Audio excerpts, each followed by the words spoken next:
Bonjour, bonjour les amis, j'espère que vous allez bien. Ici Firmin Topa, votre M serviteur. Moi je vais bien. D'accord, après la brillante formation que nous avons eue le 4 février dernier, nous avons été beaucoup sollicités par beaucoup de personnes pour avoir une seconde session. Donc finalement, nous avons décidé de faire une seconde session qui aura lieu le 18 février à partir de 8h00. Ce que j'ai remarqué, c'est que beaucoup de personnes qui veulent prendre la parole en public ont trois difficultés. La première difficulté, elles n'ont pas de fil conducteur. Elles n'ont pas de fil conducteur parce que elles veulent parler juste pour parler, transmettre les idées comme ça rapidement. Or, ce qu'elles oublient, c'est que l'auditoire n'est pas dans votre tête. L'auditoire ne peut pas rentrer dans votre tête. Donc, vous devez avoir un fil conducteur. C'est ce fil conducteur qui va vous guider. Donc, lors de cette tournée ivoire, nous allons vous aider à vous montrer comment est-ce qu'on peut mettre en place un fil conducteur. Ça, c'est le premier levier. Le deuxième levier, les personnes qui viennent prendre la parole en public, en généralement les speakers, ils n'ont aucune information sur les composants de l'auditoire. Ok, c'est-à-dire les personnes qui vont les écouter n'ont aucune information. Leur niveau d'études, comme les backgrounds, ils n'ont aucune, vraiment je dis aucune information. Qu'est-ce qui se passe?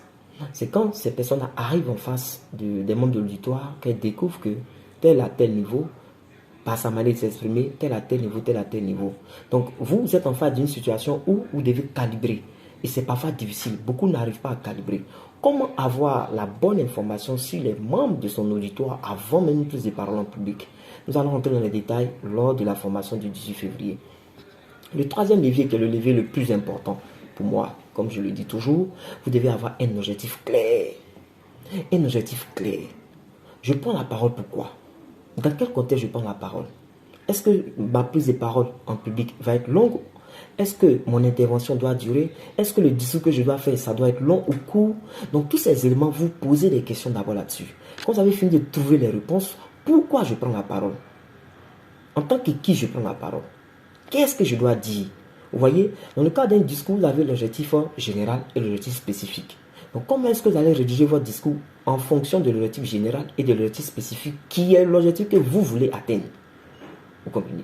Donc, quand vous prenez la parole en public ou en réunion, vous devez aller dans ce sens. L'objectif général, c'est quoi?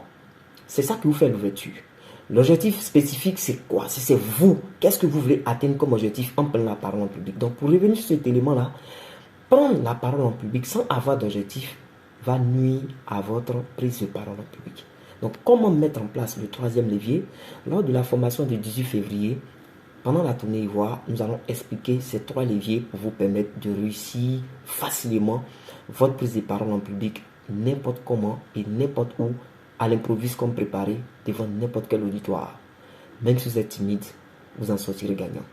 Alors, cliquez autour de cette vidéo, je ne sais pas où le lien va se trouver, pour nous rejoindre pour la formation du 18 février.